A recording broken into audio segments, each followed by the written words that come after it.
வணக்கம். இந்த வீடியோ லெக்சரில் normal incidents of a plane wave கான்செப்டில் இருக்க ஒரு இம்பார்ட்டன்ட் ப்ராப்ளம் சால்வ் பண்ண போகிறோம். An electromagnetic wave traveling in a free space impinges normally on the dielectric medium with epsilon r is equal to 4. Calculate the transmission coefficient and reflection coefficient of the interface. இந்த ப்ராப்ளமை பொறுத்த வரைக்கும் என்ன கொடுத்துருக்காங்கன்னா ஒரே ஒரு value தான் கொடுத்துருக்காங்க. That is epsilon r is equal to 4. கரெக்டா? ஸோ பட் ஒரு ஹிண்ட் என்ன கொடுத்துட்டாங்கன்னா ஃப்ரீ ஸ்பேஸ். ஸோ இங்கே என்ன பண்ணுறோம் அப்படின்னா ஒரு வேவ் வந்து எலக்ட்ரோமேக்னட்டிக் வேவ் வந்து travelling in a free space, இந்த ஃப்ரீ ஸ்பேஸ்லேருந்து ட்ராவல் பண்ணிகிட்டே வருது. Impinges normally on the dielectric medium. So நார்மலினா நம்மளுக்கு தெரியும் தட் இஸ் பெர்பெண்டிகுலர். ஒரு வேவ் வந்து பெர்பெண்டிகுலராக இங்கே வருது, இங்கே வந்து இம்பின்ச்னா அதில் இன்சிடென்ட் ஆகுறது. ஓகேவா? ஸோ இந்த மீடியமை வந்து நம்ம ஃப்ரீ ஸ்பேஸ்னு எடுத்துக்கிறோம், தட் இஸ் ஏர் மீடியம்னு எடுத்துக்கிறோம். இதோட மியூஆர் வேல்யூ எப்சிலான் ஆரோட வேல்யூ எப்போயுமே எப்படி தான் இருக்கும், 1 தான் இருக்கும். ஓகேவா? ஸோ செகண்ட் மீடியம்க்கு தான் எப்சிலான் ஆரோட வேல்யூ கொடுத்துருக்காங்க, தட் இஸ் 4. ஓகே, பட் இங்கே வந்து மியூ ஆர் வேல்யூ கொடுக்கல. அப்படி கொடுக்கலனா we can assume that value is equal to 1. புரியுதா? So first medium air, second medium வந்து dielectric with epsilon R value is equal to 4. இந்த epsilon R ஒன்னுன்றதை நம்ம epsilon 1ன்னு கூட சொல்லலாம், இதை வந்து எப்சிலான் 2ன்னு சொல்லலாம். ஓகே, ஸோ என்ன கொஸ்டின் கேட்டிருக்காங்க, transmission coefficient and reflection coefficient. So சொல்யூஷனில் ஃபஸ்ட்டு நம்ம என்ன கண்டுபிடிக்க போகிறோன்ற ஃபார்முலாவை பார்த்துக்கலாம். டிரான்ஸ்மிஷன் கோஎஃபிஷியன்ட் எப்படி ரெப்ரசன்ட் பண்ணுறோம், tau. So tau is equal to 2 eta 2 by eta 1 plus eta 2. இதோட டெஃபினிஷன் பார்த்தீங்கன்னா transmitted wave divided by incident wave. So next வந்து reflection coefficient, that is gamma is equal to, இது காமான்னு சொல்லலாம், sometimes டெல்லுன்னு சொல்லுவாங்க. Okay, so gamma is equal to eta 2 minus eta 1 by eta 2 plus eta 1. இதோட definition பார்த்தீங்கன்னா ER by EI, that is reflected wave to the incident wave. So இது எதுக்காக சொன்னேன் அப்படின்னா இது 2 மார்க்லையும் கேட்கலாம். டிரான்ஸ்மிஷன் கோஎஃபிஷியன்ட்னா இது டெஃபினிஷனுக்கு நம்ம யூஸ் பண்ணிக்கலாம். ஓகே, ஸோ இங்கே ஈட்டான்றது என்னன்னு பார்த்தீங்கன்னா intrinsic impedance or characteristics impedance. ஈட்டாவை எப்படின்னு சொல்லலாம், இன்ட்ரின்சிக் இம்பீடன்ஸ்னு சொல்லலாம், கேரக்டரிஸ்டிக்ஸ் இம்பீடன்ஸ்னு சொல்லலாம்.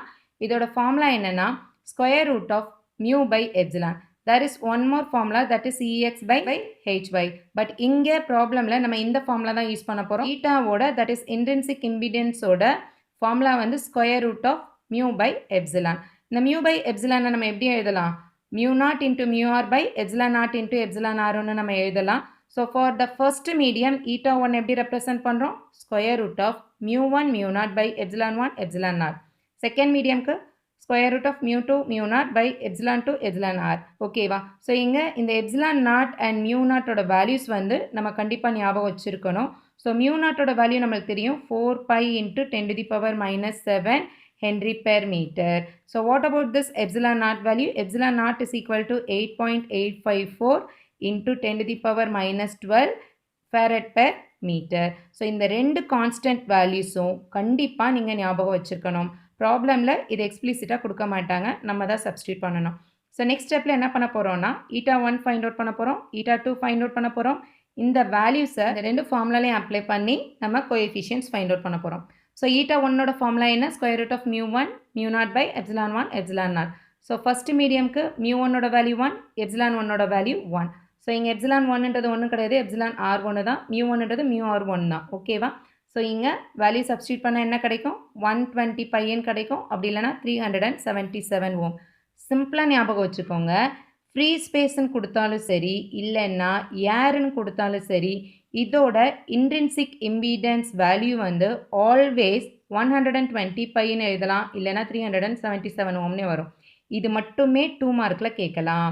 So next second medium eta 2க்கு நம்ம ஃபைண்ட் அவுட் பண்ணுறோம் அப்படின்னா square root of mu 2 mu naught by epsilon 2 epsilon naught. இங்கே மியூ 2ஓட வேல்யூ 1ன்னு அசியூம் பண்ணியிருக்கோம், இன்ட்டு மியூ நாட்டோட வேல்யூ சப்ஸ்டியூட் பண்ணுறோம், டிவைடட் பை இந்த எப்சிலான் 2 வேல்யூ தான் எதில் கொடுத்துருக்காங்க, ப்ராப்ளமில் கொடுத்துருந்தாங்க. Epsilon R is equal to 4ன்னு கொடுத்துருந்தாங்களா செகண்ட் மீடியம்க்கு. ஸோ அந்த வேல்யூவை இங்கே சப்ஸ்டியூட் பண்ணோன்னா we can get the answer as 188.367 ohm. Okay, இப்போ இந்த eta 1 அண்ட் eta 2 வேல்யூஸை நம்ம எதில் சப்ஸ்டியூட் பண்ண போகிறோம், டிரான்ஸ்மிஷன் கோஎஃபிஷியன்ட் அண்ட் ரிஃப்ளெக்ஷன் கோஎஃபிஷியன்ட்டோட ஃபார்முலாவில் சப்ஸ்டியூட் பண்ண போகிறோம்.